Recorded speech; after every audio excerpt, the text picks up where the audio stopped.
kastupiduhan yung ginawa ni Torre. I'm sorry, Torre, ha? I'm sorry, General Torre. Yung kung nakikinig ka, yung ginawa mo, kagaguhan.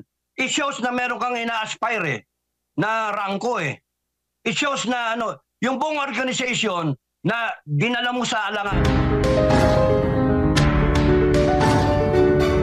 Ang lakas ng loob ng pulis nung tinanong ko kung ano yung gusto nilang mangyari.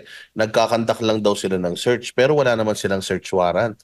Yun ang talagang hindi ko maintindihan. Nakakapanlumo dahil yung mga pulis na dapat nagpapatupad ng batas, tila mo hindi alam yung batas. Kaya nga dapat matanggal lahat sa serbisyo yung mga yan. Kasi nga, 2,000 yan, they took a stand there. Timbangin lang what is right and wrong. Isa, sumunod ka sa isang order na alanganin. Illegal. O isa, sumunod ka sa tama na yung taong bayan, protektado mo, yung rights niya, guaranteed by the Constitution. Pili lang sila. Dito sila pumupunta, dapat tanggalin sa serbisyo yan. Because there's no point na tayo, na taong bayan, susweldohan yung mga ganyang klaseng tao na hindi man lang alam kung ano yung tama at mali. Binibigyan natin ng baril, ang gaganda ng uniforme nila, ang gaganda ng issue nila, tapos nun, magiging problema natin yung mga ganyang klaseng tao na hindi man lang alam kung ano yung tamang gagawin. Kaya nga dapat hindi na sila tumagal sa serbisyo. Now, there are legal remedies. I'm sure, haba lang ng weekend, ganyan talaga yan, diskarte yan, para hindi makareact agad. And before they know it, ang gusto nila kasi palabasin dyan, mahuli nila yung mga tao, sila pastor. Ngayon, kung sakasakali pumasok yung weekday, makaka-file ng remedy. Yung demanda lahat yan. Dapat gano'n ang mangyari. And demand na matanggal sila sa serbisyo. Na hindi sila tatanggap ng pensyon. Dapat gano'n yung pleading sa korte. Mali yung ginagawa talaga Saka nakakita. Nagsa-search sila, walang search warrant. Tapos yung kanilang arrest buwisit talaga yan. Nakakainit ang dugo talaga Ngayon tayo, hindi pwedeng sabihin lang na na wala tayong magagawa. No, marami tayong magagawa. We demand na kung ano yung tama, doon tayo. Hindi pwedeng umiral yung mga ganyang kagaguhan. Kasi pagka yan, pinayagan natin ang pinayagan, yung mga ganyang kagaya ni Torre, kagaya ng mga polis dyan, wala. Hindi tama yan. Sabi ko nga sa vlog ko kung akong natsyempohan ako ng mga yan, na ako ang commander dyan sa Task Force Davao, if I'm in the service and I'm a colonel, I'm the head of Task Force Davao, didisarmahan ko lahat yan Para lang pakita na mali sila Didisarmahan ko lahat sila. Huhulihin ko lahat yan. Ano bang ginagawa nila? Tama ba yung ginagawa nila?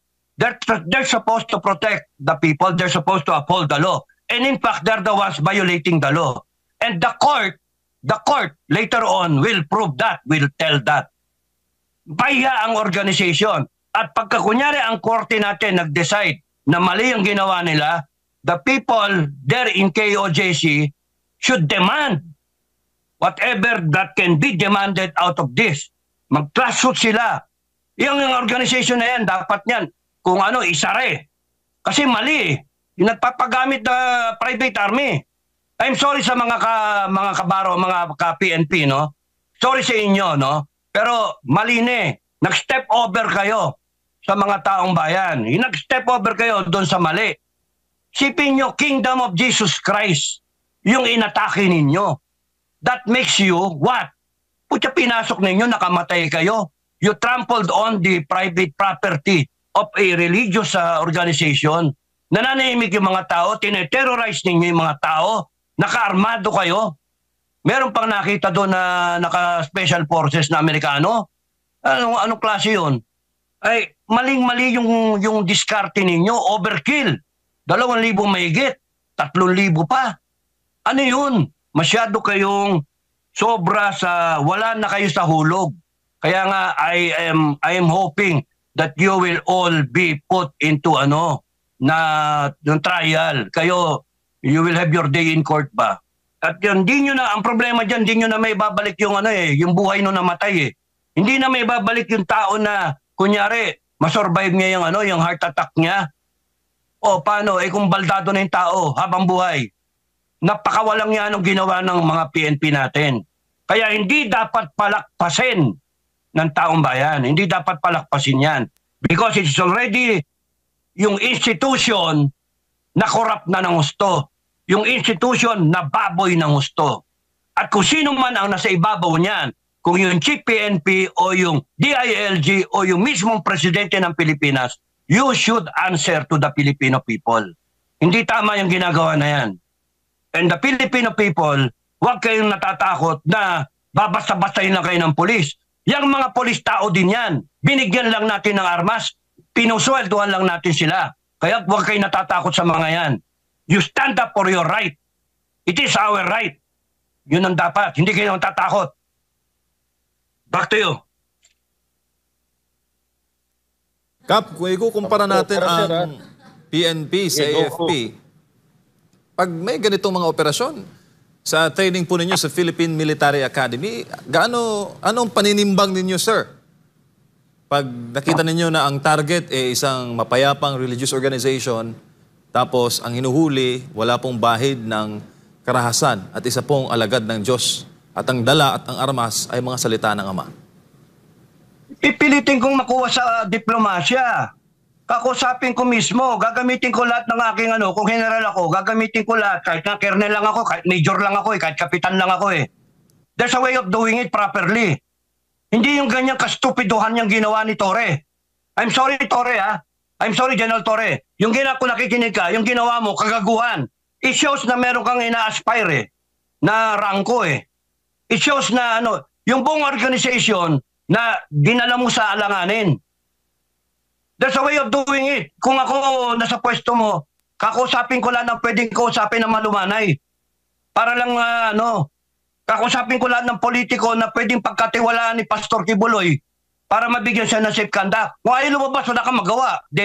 Habulin mo ng habulin. Pero yung hindi ganyan style na you will implement yung batas na gusto nyo implement and then you will trample on the rights of the other members ng KOJC. Hindi tama yon. Hindi tama yon. Kaya nga, yung ganyan, hindi mo dapat i-violate yung batas mismo na dapat ikaw nagpo-protect nag-i-implement . Hindi pwedeng rason yon na yung batas ninyo, yung hahabulin mo isang tao, hindi pa nga kriminal yung tao . Si Bantag, ba't hindi nyo huliin ng ganon? Ganon din karami. O, ba't hindi nyo huliin? Ang daming kriminal na convicted. Hindi nyo hulihin. Hindi nyo, grabe kayo, yung ginawa ng PNP. Na pagpapasyoppers kayo, alam nyo, yung ginagawa ng PNP, parang pinapakita pa na nananakot. Kasi pagka kayo, nagpatakot kayo, taong bayan, wala yan, tuloy-tuloy yan. Kasi nakikita nila, takot ang taong bayan.